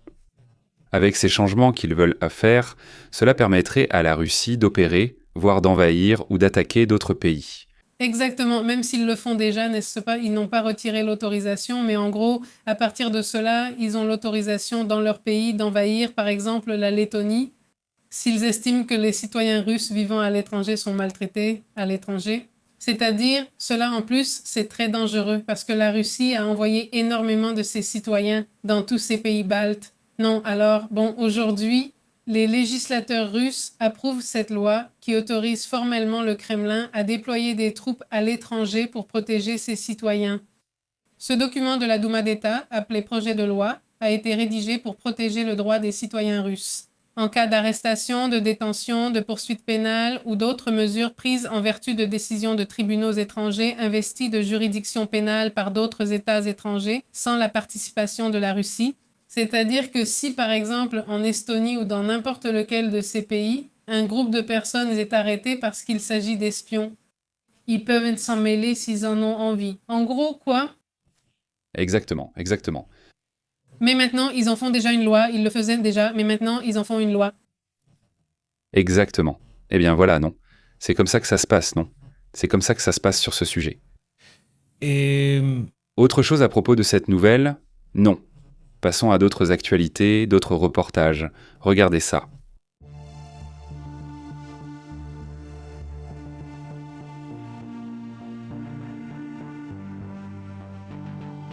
ahí. Il y a des histoires vraiment incroyables sur la manière dont on gère les crypto-monnaies, et il y a même des histoires extraordinaires sur la façon de les récupérer, non? La quantité, c'est-à-dire, imaginez-vous que vous aviez un bitcoin, que vous avez dit un jour « j'ai oublié que j'avais un bitcoin », non? Et maintenant, je m'en suis souvenu, non? Je l'ai récupéré. Tu as juste récupéré, économisé, et maintenant tu as 80 000 $, soit la valeur actuelle d'un bitcoin. Mais cette histoire est encore plus incroyable. Oui, c'est un jeune homme qui a perdu, vous savez, comme beaucoup, plusieurs bitcoins, 5 bitcoins, à peu près 5 bitcoins qu'il a perdus. Il les avait depuis qu'il était à l'université et il changeait les mots de passe. Et une de ces fois où il a changé les mots de passe, et ne faites pas ça les garçons et les filles, parce que beaucoup de gens font ces erreurs, parce qu'ils le font à ce moment-là. Il lui vient à l'esprit de changer le mot de passe, comment on dit, mot de passe, c'est ça. Sous l'emprise de l'alcool, il ne s'en souvenait plus, n'est-ce pas? Comment aurait-il pu s'en souvenir? Selon le témoignage, ces 5 bitcoins ont été achetés à une époque où la crypto-monnaie valait 250 $, c'est-à-dire qu'elle était encore très bon marché au moment de l'achat, et maintenant le prix est bien plus élevé, surtout en ce moment. Ouf, 80 000 $. 80 000 $. 80. 80 000, 81 000 $. Eh bien, imaginez 250 $, 80 000 $, un bitcoin. Alors, bon, qu'est-ce qu'il a fait? Il l'a récupéré bien qu'il l'ait oublié. C'est quelque chose qui s'appelle, eh bien, il s'est donné le nom de CPRKN sur X et il dit qu'il a utilisé l'IA de Claude pour pouvoir retrouver ou pour l'aider à retrouver le mot de passe. C'est lui qui a partagé cela. Le fil est devenu viral où il a assuré que le chat l'aidait à y parvenir. Accéder à son wallet, qui est un fichier wallet.dat qui existait avant qu'il ne change le mot de passe, et cela l'a aidé à récupérer l'ancienne phrase de récupération. Il te demande déjà quelle phrase tu veux et tu mets « mon petit chien » qui est mon premier petit chien. Tu sais déjà que ce nom est le mot de passe. Eh bien, il a réussi à récupérer l'ancienne phrase de récupération et ainsi pouvoir contourner et récupérer ses 5 bitcoins, ce qui représente 400 000 $. Toi, mauvais papa, enfin, attends, là, franchement, bravo pour Claude, attends, ça fait 80 000, ça fait 80 000 $, pas 5, n'est-ce pas? Tu as dit. Oui, 400 000, tu as raison. C'est-à-dire 400 000 $ pour quelque chose que tu avais laissé là, oublié. Le problème que la plupart des gens ont eu avec les bitcoins, c'est que les gens, quand ils les ont achetés, ceux qui ont acheté au début, non, quand ça ne coûtait que quelques centimes et puis tout à coup ça valait 100, 200 $. C'était déjà une somme énorme. Imagine, j'ai mis 5 $ pour en gagner 10 000, non? Les gens étaient très excités et vendaient. Quelques années après, ils regrettaient en d'avoir vendu et de ne pas les avoir gardés. Oui, il les a tous achetés pour seulement 250 $. Il l'a acheté pour 250 $. À l'époque, beaucoup trouvaient ça très cher. Comment ce truc peut-il coûter autant? Maintenant, c'est une autre histoire, non? Merci beaucoup, merci Dany et Daniel. Merci beaucoup. Un énorme salut à toute la communauté qui nous soutient avec ce pourboire et à tous ceux qui nous soutiennent aussi avec un like ou en partageant. Merci beaucoup pour ça. Le plus drôle avec cette personne, c'est que, elle partage son histoire et remercie l'entreprise Anthropic et elle remercie aussi le PDG, Dario Amondeli, et elle lui dit qu'elle va donner à son fils le même prénom que lui pour remercier Anthropic. C'est un joli prénom, non? Oui. Oui, Dario est très joli, oui. C'est Dario, non? C'est Dario? Non, d'après moi, c'est Dario. Ça s'écrit Dario. C'est que ils disent Dario. Eh ben oui, ça dépend du pays et de la prononciation. C'est-à-dire, mais ça s'écrit pareil, tu as raison Dario, j'imagine que c'est juste l'accent qui change là-bas. Dario, non? C'est comme ça, voilà comment vont les choses sur ce sujet, non? Allons donc à d'autres histoires intéressantes.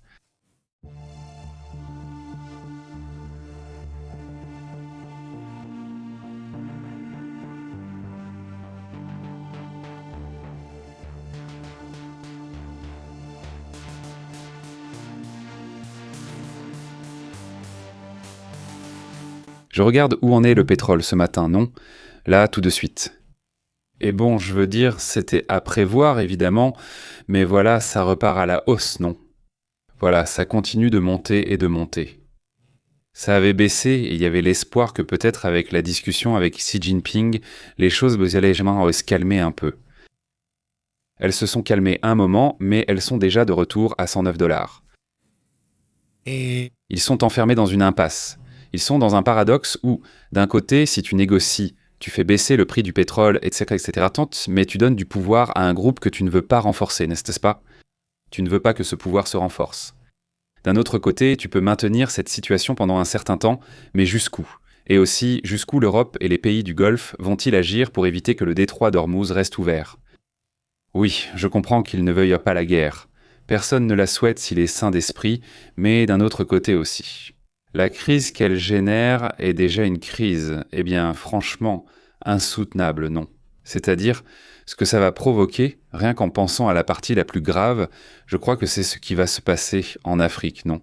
Qu'en gros, ils se retrouvent sans engrais et il va y avoir un manque de nourriture dans beaucoup de pays africains. Et déjà, c'est un point. Un autre point, c'est la hausse des prix pour les pays du monde en général, non. C'est-à-dire, il y a une augmentation de l'inflation qui est déjà signalée même aux États-Unis. L'autre jour, il m'a dit, parce qu'il y a vraiment de tout, non? L'autre jour, quelqu'un qui prétend être aux États-Unis m'a dit « Pépé, ce n'est pas vrai, ici le prix de l'essence n'a pas augmenté. » Évidemment, je lui ai posé la question, je lui ai dit « Bon, et tu habites où ?» Il a dit « Ou dans quelle ville ou quoi ?» Parce que regardez, ici on reçoit des gens de Californie, de Chicago, du Texas, de partout, et tout le monde nous dit que le prix a augmenté, n'est-ce pas? Et ils ne nous disent pas seulement ça, mais le gouvernement des États-Unis lui-même l'a dit, n'est-ce pas? C'est-à-dire, et il s'est plaint de cette hausse. Donc c'est un sujet bien réel, n'est-ce pas? Donc parfois, je ne comprends pas ce genre de commentaires, n'est-ce pas? Où vont-ils chercher ça? Mais ici même au Mexique, ça a aussi augmenté. Nous savons qu'en général, le prix de l'essence a augmenté. Autre chose? Non, ce n'est pas bien. Passons maintenant aux commentaires.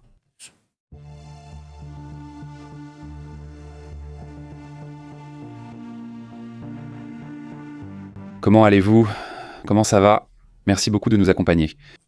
Eh bien, laissons ce graphique ici. Je pense qu'il est impressionnant. C'est impressionnant. Cet oignon. Je ne comprends rien aux crypto-monnaies, mais une connaissance m'a dit qu'elle avait très bien réussi avec ça. Et oui, l'oignon, c'est un autre oignon. Ça me semble être 1374, ça me semble, je ne sais pas. C'est le même oignon. Salut, oignon. Salutations à Walter. Il dit qu'on utilisait ça dans le passé. Walter dit de... Quoi donc? Carlos dit que la crypto-monnaie a été inventée par un Russe. Carlos dit, salutations. On ne sait pas vraiment. Non, on n'est pas informé. Oui, ils ont effectivement de très bons experts en cryptographie. Ce sont parmi les meilleurs du monde, mais on soupçonne d'autres personnes, pas un Russe en particulier. Oui, on a pensé à certains personnages liés à la Russie, mais non, il n'y a pas de preuve de cela jusqu'à présent. Et il y avait aussi ce tacaïste. Ça me- Comment s'appelle Satoshi, exactement? Qui était aussi l'un des suspects probables. Ce qui est certain, c'est que le créateur, le fondateur, possède une quantité impressionnante de bitcoins qui n'ont pas bougé depuis le début, car on peut voir toute la structure et toutes les informations du bitcoin. On sait donc que cette structure où se trouvent les bitcoins du créateur, Satoshi, n'a pas bougé une seule fois. C'est-à-dire que s'il venait à les déplacer, il ferait aussi bouger tout le marché, parce que les gens diraient « Waouh, C'est beaucoup trop. il y en a trop, il y en a beaucoup ». Donc il aurait la possibilité de faire bouger le prix comme il veut, surtout vers le côté négatif. Ou alors je pense qu'ils ne bougeront jamais, mais s'il les vendait au prix actuel, il serait l'un des hommes les plus riches du monde. Évidemment, tu ne pourrais pas, car dès que tu vendrais, le prix chuterait aussitôt à cause de l'excès. Alors tu pourrais en vendre quelques-uns et à bon prix, mais tu ne pourrais pas tous les vendre parce qu'il y aurait trop de bitcoins. D'un coup, ils perdraient leur valeur. Exactement, valeur Cebola. Tu sais, je te confondais avec Nuestra Bola, mais ça m'a paru bizarre parce que Nuestra Bola connaît toujours les choses numériques et normalement elle sait, mais non, c'est Nuestra Bola, ce n'est pas Cebola. Oui, salutations, Cebola, salutations. Ici aussi, PMT dit, je te donne un exemple, le papier craft me coûtait 14 $, maintenant il me revient à 19 et il envoie des salutations. Oui, enfin ce commentaire m'a surpris. Je ne sais pas si c'est pour troller ou si ce sont peut-être de très grands fans de cette partie ou quelque chose comme ça, mais ça m'a interpellé, alors je lui ai répondu « Dis-moi, enfin non. Dans quel paradis vis-tu? Dans quelle ville, zone ou à quel prix ?» Je lui ai demandé le prix de l'essence pour voir si je peux confirmer, car au final, tout. En ce moment, tu peux parfaitement le confirmer sur les mêmes sites internet des stations-service.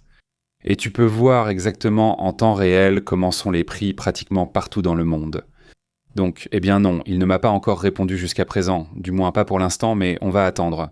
Martin Gutiérrez dit « Bonjour, comment ça se passe cette histoire d'affaissement du Mexique? Écoute, le Mexique, la ville de Mexico s'enfonce toujours. C'est quelque chose que tout le monde sait. Plusieurs travaux ont été réalisés, par exemple, au Palais des Beaux-Arts, pour, disons, le surélever. Aujourd'hui, c'est à un point tel qu'on peut le voir depuis l'espace, d'où le regain d'attention. Mais en réalité, la ville de Mexico s'enfonce depuis toujours. Comme elle est construite sur ce qui était autrefois des lacs, évidemment, à mesure que l'eau s'est retirée, des constructions ont été faites, etc. Donc la terre s'affaisse et s'enfonce. L'ange de l'indépendance a vu l'ajout de marche au fil du temps. Parce qu'il s'enfonce. C'est-à-dire, d'après ce que disent les scientifiques, eh bien, ça s'enfonce entre le fait que toute la Terre se compacte et aussi qu'il y a, comment ça s'appelle déjà? C'est... Le manque d'eau qu'il y a dans la zone, enfin tous ces types d'aquifères qu'il y avait, tout cela provoque des affaissements. La cathédrale, par exemple, non? Ceux qui sont allés à la cathédrale, tu es déjà allé à la cathédrale? Oui, juste de l'extérieur. Ah non, moi oui, moi je suis déjà entré. Et puis ils ont aussi fait des travaux de réparation pour éviter que ça continue de s'enfoncer et tout ça. Je savais te faire. Oui, non, tu vois, je n'ai pas pu entrer parce que c'est fermé. Ça s'est mal passé. Oui, je suis juste entré dans la partie de devant, c'est tout. Eh ben moi, j'y suis allé. J'ai fait un spectacle et ensuite je me suis... Ah, aïe. Quel spectacle? Tu ne chantes pas, non. Mais je récite. Qu'est-ce que je récite? Enfin, je récite ce qui est écrit au dos du flacon de shampoing. Des salutations à Sébastien, il dit, s'il te plaît, un salut à Yuri Bellido, qui nous regarde toujours. Salutations à Yuri. Yuri, comment ça va? Salut. Ils disent que les scientifiques avertissent que le sol continuera de se compacter pendant au moins 150 ans de plus à Mexico. Oui, ils doivent s'adapter là-bas, vérifier. Ce n'est pas la seule ville. Je veux dire, elle est construite sur un lac. La ville, je veux dire, elle est construite sur un lac. Alors qu'ils remettent de l'eau. C'est construite sur un lac, évidemment, donc il y a un effet qui se produit là-bas. L'eau, N'est-ce pas? Non, non, non, non, non. ça s'appelle jusqu'au trou. Oui, ils appellent ça l'effet éponge, ça. Bien sûr, MTPP demande, à ton avis, comment sera le climat en hiver? Avec ce changement climatique, j'aimerais qu'il fasse froid, dit-elle. MTPP. Eh bien oui, il va faire froid. Si ça se passe comme ils le disent, ce sera un hiver plus intense pour l'Amérique, n'est-ce pas? Donc par exemple, pour la communauté qui nous regarde en Argentine, au Chili, ils auront peut-être un hiver plus intense, n'est-ce pas? Nous allons voir si cela se réalise pour le sud de l'Amérique, et en théorie pour le nord de l'Amérique. Eh bien ce sera un enfer, un hiver, j'espère que non, juste un hiver, espérons que non. Très intense, non? Tepati a dit que ça s'enfonce de 2 cm par an et Sebola dit « Eh bien, ma maison penche déjà. Avant, elle était bien droite et maintenant, elle est un peu inclinée. » Qui dit Sebola? Sebola. Dis donc, Ce bol-là, et si tu poses une bille, elle roule comme ça. On voit juste un peu les murs penchés, c'est ça? Dis donc. c'est comme la tour de Pise ou quelque chose comme ça. Salutations, dit Tepatia. Bon Pépé, j'ai déjà payé l'abonnement et je ne vois pas l'insigne, ni celle des autres. Qu'est-ce qui se passe? Carrément. Carrément. Enfin, voyons. Regarde le rendez-vous, il a déjà le voyant. Voyons si je la vois. Autorise-le. Salutations à Sébastien qui dit « Pépé, arrêtez-vous. » Ah, arrêtez-vous, arrêtez-vous, arrêtez-vous. Il ne lui donnait pas, nous avons déjà dit salutations à Yuri. Salutations aussi à dit le père de Novak, des phrases pleines de sagesse. Le problème de la stupidité, c'est que les idiots sont sûrs de tout et les intelligents sont pleins de doutes. C'est ce qu'a dit Russell, philosophe anglais. Oui, j'ai déjà entendu cette phrase. Très bonne. Oui, oui, salutations à Walter, comment vas-tu? Et cette jolie montre, quelle montre? Eh bien, ce sera la marque que tu as là de bronzage. C'est possible. Oui, je crois que oui. Salut, il dit, quand tu entres dans la basilique, l'affaissement rend l'entrée étrange. Bien sûr, j'imagine, enfin, moi, quand je l'ai vu, il y a quelques années, eh bien, ils nous ont montré où c'était affaissé. Et oui, c'était surprenant. Mais il y avait encore des structures qui, soi-disant, aidaient à la relever. Mais comme je ne l'ai pas connu avant, alors je me suis dit, comment c'était avant? C'est la question, mais Oui, c'est mon voisin qui a remarqué à quel point la maison penche. C'est fou. Salutations à Gabriel Duran, il dit que ce n'est pas facile. Salut Gabriel. Salut à Daniela 2000, comment vas-tu Gabriela? Salutations aussi à Panterita, Marcella Riquelme, à Rublox MX, comment vas-tu? Également à Evangelio Organico. Salutations Evangelio. Le problème est qu'ils n'ont pas de satellite et tirent comme ils peuvent. Salutations. ils n'ont pas de satellite, non? Si, ils en ont, non. Enfin oui, ils ont des satellites. Elles ont été lancées par la Russie. Non, ils ont aussi un programme spatial et peuvent lancer, mais on pense que la Chine leur transmet des infos et la Russie des données satellitaires, n'est-ce pas? C'est ce qu'ils pensent. Non? Qui sait, le père de Agodi, un jour comme aujourd'hui en 1964? Le président des États-Unis, Lyndon Johnson, impose un embargo à Cuba en interdisant aux pays du monde de lui vendre de la nourriture et des médicaments. Ouh, c'est dur, hein? Oui, nourriture et médicaments. Il aurait pu couper autre chose. Salutations à Adilson, ainsi qu'à Roble. Bon, Roble, nous l'avons déjà salué au début. Peut-être que Francisco Arce est aussi ici. Il affirme que les ouragans apportent de l'eau au centre et sans eux, il y aurait des sécheresses, selon Francisco Arce. Salutations aussi à Walter Osorio. Comment vas-tu, Walter? Salutations, bonjour Walter. Salut Blanca Barcelo, comment vas-tu? Quoi de neuf? Salut, bonjour. Et ici, Papa Nueva Phrases dit « Un pays qui exige plus d'un footballeur que d'un politicien est condamné à la médiocrité. » Fort, des déclarations fortes. Salutations Vasquez. Sauf pour la Coupe du Monde, rien sur le football. Il me dit « Vasquez, merci de parler de mon Cuba. Salutations Vasquez, salutations. » Vasquez, comment tu vas? Bonjour. Salutations à Manuel Munoz qui dit « Question, pourquoi ce nouveau format divisé avec l'image qui n'intéresse pas la majorité? Que ça n'intéresse pas la majorité? Comment ça? » Salutations à Manuel. Comment sais-tu ce que veut la majorité? Je ne dis pas, ce serait génial si tu savais ce que veut la majorité, ce serait super. Salutations. Comment ça va? Si ça les intéresse, regarde ce qui se passe avec le Bitcoin. Oui, c'est ça, c'est là. Je veux dire, le Bitcoin, l'essence, le pétrole. Oui, le pétrole. Si tu manges ou utilises de l'essence, ça t'intéresse. Salutations à Italo. Comment vas-tu? Et à Mary Yesmik et salutations de Santa Cruz, Bolivie. Salutations. Bonsoir, salutations. Isa Ibarra dit, comment vas-tu, Isa? Quoi de neuf, Isa? Salutations. Salutations aussi à Diécho. Diécho a reçu le cadeau qu'il a offert. Marc, comment vas-tu? Bonjour. Ah, super, félicitations. Non, non, non, je ne te vois pas dans une autre partie. Je suis en train de vérifier ici, mais tu n'es pas là. C'est-à-dire, on ne te voit pas. Donc, si tu n'es pas là, c'est que l'abonnement n'a pas été débité ou il n'est pas encore apparu pour l'instant, non? Alors, il faudrait mieux vérifier demain pour voir ce qui se passe. De toute façon, je vais vérifier demain pour voir ce qu'il en est, non? Ce salut de chaussures. Salutations à Carlos Trachaus qui dit « Mélania n'est pas allée en Chine. C'est que Mélania ne sort presque jamais. C'est très vrai, non, elle n'y est pas allée. En fait, non, elle n'y va presque jamais. » En fait, vous vous souvenez, lors du premier gouvernement, il y a eu un moment, au début elle sortait beaucoup, mais il y a eu un moment où elle a arrêté de sortir, c'est-à-dire qu'elle a disparu. Non, elle n'est plus ressortie. Beaucoup s'avèrent seulement qu'elle vivait à New York. Oui, en plus, il y avait une dame qui ressemblait beaucoup à Mélania, qui faisait partie des services secrets, et il l'utilisait comme, la Mélania, pour la Mélania sur la photo. Oui. Tout le monde le remarque car cette Mélania plus petite tenait la main de Trump alors que la vraie Mélania ne le faisait pas. MT dit, PP dit, je n'ai pas pu me joindre, je n'ai pas pu, mais parfois, mais dès que j'en ai l'occasion, je mets toujours un like et je suis toujours là. Je fais ce que je peux. Merci beaucoup. Merci beaucoup, c'est un grand soutien, vraiment. C'est-à-dire que vous partagiez, que vous mettiez un like, ça aide vraiment énormément. Merci beaucoup. Salutations, dit Kaïsa. Aujourd'hui, je suis passé à la station-service et le gallon a baissé de 10 centimes. Regarde, ça a un peu baissé. Elle dit, bon, au moins ça n'a pas augmenté. Oui, bon, au moins ça n'a pas augmenté, c'est sûr. Salutations à William Suarez et salutations de Porto Rico. Salutations à William et aussi salutations, dit Cebola. Waouh, waouh, chaque seconde ça augmente, dit Cebola.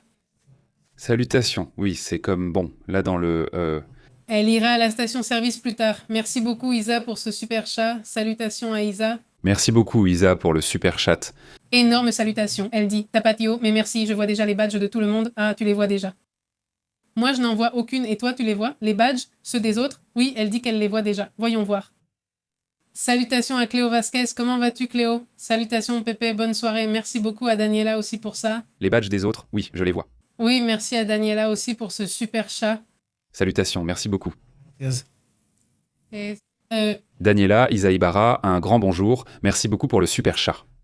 blague pour les grincheux. Lors d'une consultation de couple, la thérapeute demande « Te sens-tu dominé par ta femme ?»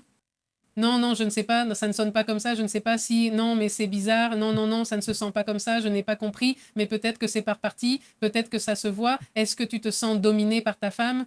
Non, ça ne se sent pas comme ça, je ne sais pas, il manquait quelque chose là, mon pote. Non, je pense que il faut sortir les traités qui n'ont...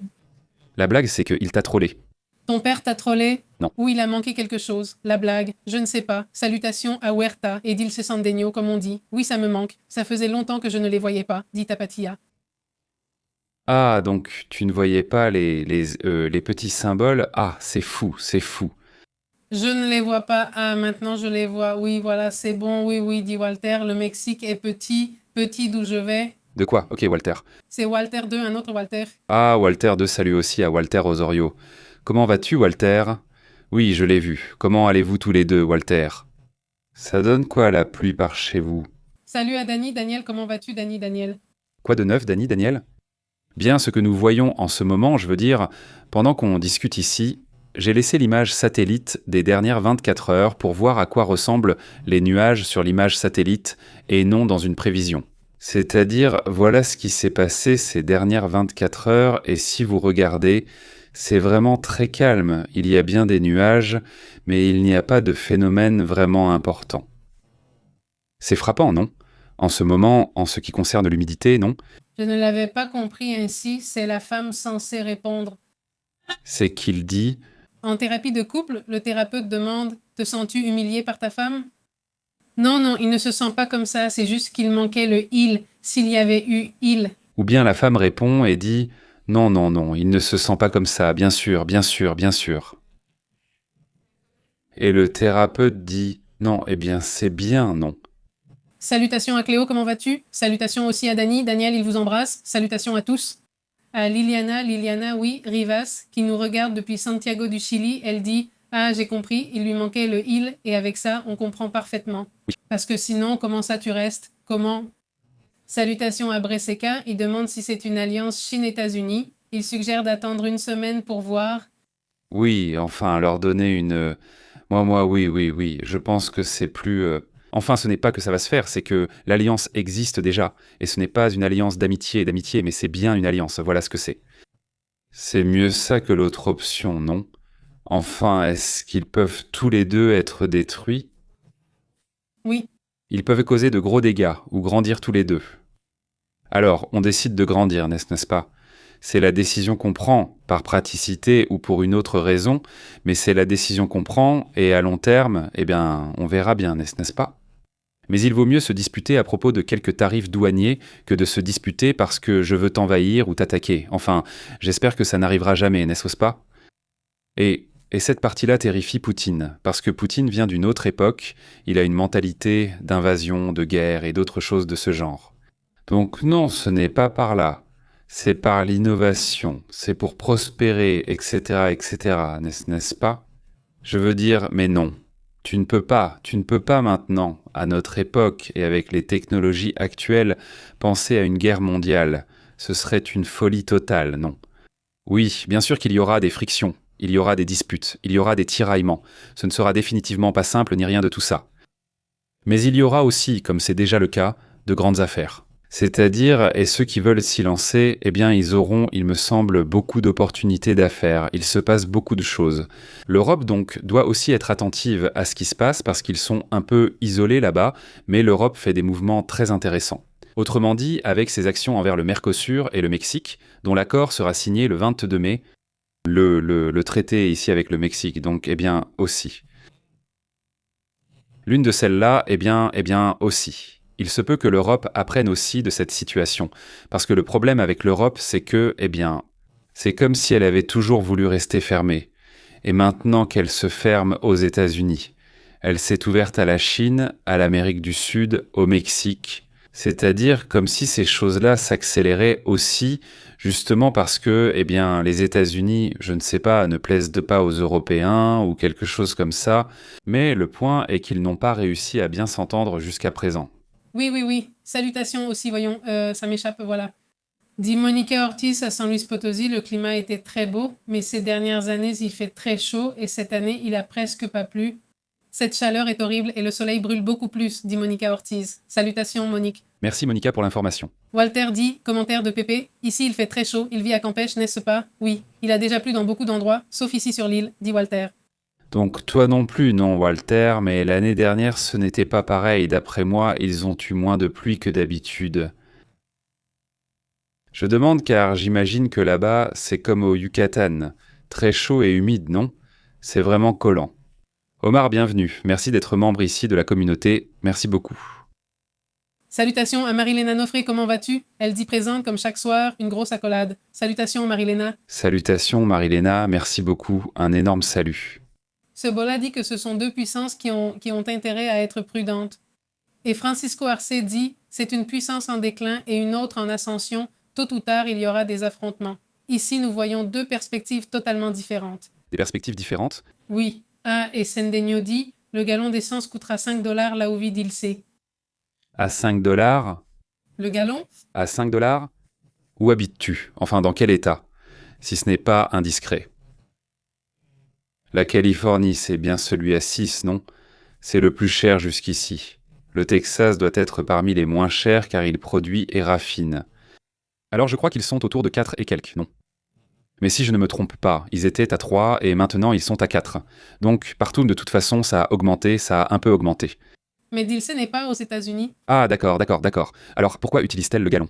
Elle est au Panama. Je pensais que... Tu es en Chine, au Panama, c'est ça? Oui. Je croyais que seuls les Américains utilisaient le gallon. C'est parce que je l'ai entendu. Je crois qu'à Panama, ils utilisent peut-être les gallons. Ici, Francisco dit, ce n'est pas le père, il n'y a pas de blague à l'école. Comment s'appelle le vieux à la barbe qui donne des cadeaux? Jaimito, Père Noël, Pepito, Santa Claus, Luisito. Ma mère l'appelle Sugar Daddy. D'accord. D'accord. Salutations aussi à Francisco, c'est une. Le sugar daddy, c'est celui qui sort avec une fille et lui donne des bourses, ou lui donne. Ça dépend, non? Il t'achète des choses, peut payer l'appartement ou t'emmener en voyage. Le sugar, mamie. Oui, les sugar daddies, ça existe, mamie, ok? Oui, salutations les oignons, dit Isabelle. En Oregon, c'est $5. Oregon, 5 heures. Ok, donc alors c'est bien. Récemment, on nous a dit que c'était 6 dollars. Oui, en dollars. À New York, je ne me souviens plus parce que Omar l'a partagé l'autre jour. Là, souvenez-vous que vous pouvez le partager dans la section communauté. Nous allons entrer dans la communauté pour voir où se trouve ce truc. Voyons si ça apparaît là-bas. Voyons, entrons dans la section communauté parce que Eh, il y a cette section où vous pouvez publier des photos, n'est-ce pas? Enfin, on l'a déjà dit plusieurs fois, donc voilà. Ah, c'est ça, non? Donc là, eh bien, nous partageons aussi des rapports. Là, par exemple, il y a le petit chien de Girès, n'est-ce pas? Laïka, petite chienne. Laïka, oui, petite chienne. Et ici, il y a les poules de José Saraté. Et ici, regarde, par exemple, voici Edilcia. Regarde, Edilcia nous met ça. Elle dit « L'essence. Le gallon d'essence à 95 octanes augmente encore. Il dépassera les 50, voilà. Regarde. Merci, Edilcia. » Elle a partagé ça hier. Regarde, voilà. Oui. Panama. Je viens de m'en rendre compte. Merci beaucoup, Edilcia, de l'avoir partagé. C'est intéressant que tu puisses le partager avec nous comme ça. Laisse-moi te faire un commentaire rapidement. D'accord? Avec la hausse de l'essence à 95 octanes atteignant 5 dollars, l'impact sur le portefeuille des Panaméens est fort, selon le rapport partagé par Edilcia. Et nous te remercions pour la note. Salutations. Edilcia, excellent. Je te laisse le commentaire par là, et voyons s'il y a une autre publication que nous n'avons pas vue. Voyons, laissez-moi voir. Voyons voir si. Je ne sais pas si... Comment est-ce qu'on maudit un poussin? On lui dit, tu finiras en bouillon. Tu finiras en bouillon. Santé. Regarde, Vicky nous a envoyé ça il y a 1 mois. Celui-là, on l'avait déjà vu. Mais celui-là, je ne l'avais pas vu. Celui-là, Monica, oui. Monica Ortiz, la petite pomme de terre en or. Oui, on l'avait vu aussi. Je crois que les autres aussi. Regarde Amanda, etc. C'est quelque chose de très curieux. Là, La page. la page, c'est-à-dire ce n'est pas mis dans l'ordre. Donc ça fait comme s'il y avait quelque chose de très étrange, mais bon, oui. Oui. Salutations, hein. Et il est écrit Elisa Sophia, maintenant ici au Texas, c'est à 4,9 $, enfin avec 9 centimes. Oui, la régulière est 4,76 $, la premium. Salut Elisa. Salut Elisa, comment vas-tu? Bonsoir, dit Fidel Botello. En Californie, c'est plus de 6 dollars, ajoute-t-il. Et Antonio Mata dit salutations de Waxahachie au Texas, salutations. Salutations, comment vas-tu? Au Texas, ils doivent te donner environ 4. Oui, combien ont-ils dit? 4,09 et 4,76. Celle à haut indice d'octane, non, c'est ça. Oui, salutations Antonio. Il dit bonsoir, bouillie, tribu, non, épouse. Il dit salutations Antonio. Salutations. Et au Texas, ça dit quoi? Voyons, si le litre, n'est-ce pas, c'est À 29,99. à 30 pesos. 30 pesos. À 30 pesos. On va arrondir. Combien coûterait le gallon? N'est-ce pas? Allons demander ici à l'IA. Ce serait 113 pesos, d'accord? Attention. D'accord, 113 pesos au taux du dollar, c'est bien ça? Donc 113 pesos par gallon, pour nous, ce qui ferait en dollars, divisé par 17,2, il me semble que c'est le taux du dollar en ce moment. Ce serait notre essence au Mexique, la rouge, celle à haut indice d'octane. Elle est à 6,56 le gallon. C'est comme en Californie, c'est super cher. Je veux dire, ça va nous donner une idée de comment est la rouge au Mexique. La moins chère, voyons combien coûte la moins chère, n'est-ce pas? Oui, elle coûte 23 pesos, n'est-ce pas? Celle-ci est bien moins chère. 23 pesos, ça fait combien en dollars? Voyons, l'autre serait à 87, enfin, 87 pesos. Divisé par 17,2. C'est-à-dire la moins chère serait à 5 dollars le gallon. C'est-à-dire, c'est le cas. Il faut encore souligner que celle à faible indice d'octane est à 5 dollars et l'autre à 6, un peu plus de 6 dollars, ou 6,50 dollars le gallon au Mexique. L'essence est chère dans le pays, au cas où certains en douteraient. C'est-à-dire parce que maintenant, en Californie, ils se plaignent d'avoir l'essence à 6 dollars, alors ils disent « je vais aller au Texas faire le plein ». Avec notre essence? Oui, ou voilà comment ça se passe, je ne dis rien de plus pour que ce soit clair. Que plus on en met. Isabelle dit, comme l'a dit la présidente, mets de la magna, oui, mais ça abîme le moteur, oui. Et surtout l'eau de la magna, c'est-à-dire que Claire... Marie Pozo. Oui, si Antonio dépense presque 2 $ de plus, il vaut mieux prendre le vélo. Oui, mieux vaut le vélo ou carrément l'électrique. Il dit qu'à Dallas, c'est 3,85. Dallas, 3,85. Bien moins cher. 3,85. Presque le double qu'au Texas. Près du double qu'au Texas. Oui, exactement. C'est-à-dire, imagine un peu, ici l'essence... Enfin, si on était au Texas, ça nous coûterait le litre ici selon les standards du Mexique. Ça reviendrait à ce qu'on a dit, c'était à 30 à 15 pesos l'essence. Imagine, non. Vraiment pas cher, je crois que je n'ai pas vu ça comme ça depuis avant 2020. Ça fait un bail, comme en 2016. Non, oui, c'est que ça a augmenté petit à petit. Il faut donc se déplacer en trottinette électrique. Ah, c'est pas mal ça. Oui, oui, oui, je les ai déjà vus. Bon, même la planche à roulettes, et je veux dire, il y en a des encore plus, mais oui, ils sont bien ceux-là. La trottinette électrique, c'est que la planche à roulettes... La planche à roulettes électrique sans ce truc. Ah, d'accord. D'accord, oui, comme celle-là. Oui, Oui, oui. oui. C'est sur une commande ici à la main, et donc avec ça, tu accélères et tu ralentis. C'est ça, non? Salutations, dit Isa. Alors c'était pareil ici. Rien, rien. Salutations. Salutations aussi assez basses. Je crois que je n'ai oublié personne. Salutations. Salutations, comment allez-vous? Bon, allons-y, parce qu'ici, ça fait peur. Allons-y, il est l'heure de dîner et nous n'avons pas encore mangé. Jour 19. Merci beaucoup à tous pour votre super chat. Oui. Merci. Et merci d'être ici, de soutenir, de liker et tout ça. Un grand merci d'être ici, vraiment de commenter, de passer un bon moment ensemble pendant qu'on écoute les infos. Un énorme salut à toute la communauté qui nous regarde en différé. Partagez, mettez un like et un grand merci à toute la communauté. On se retrouve tout à l'heure, on continue à vous tenir au courant, cette nuit, demain matin, et à la prochaine. Oui, Antonio, s'il y a du nouveau demain, on en reparlera. Même ce soir ou la nuit si c'est urgent. On en parle depuis plusieurs jours, non? Oui, super, eh bien je t'embrasse, à demain. Nous interrompons votre programme habituel. Merci d'être à l'écoute de la vérité. Ici, c'est Pépé en direct. La vérité est intense, pure. L'insolite est réel, pur. Ici, nous l'analysons, approche globale. Ne reste pas à l'écart, connecte-toi à la chaîne. Pépé en direct contrôle le signal. Pépé et Astrid disent la vérité. Journalisme brut, ici on respecte ça. Active l'alerte, ne perds pas la trace. À la prochaine. Oui, monsieur. On fait l'appel, abonne-toi. Pépé en direct dans la place. Pépé, abonne-toi. Maison de Pépé, Pépé.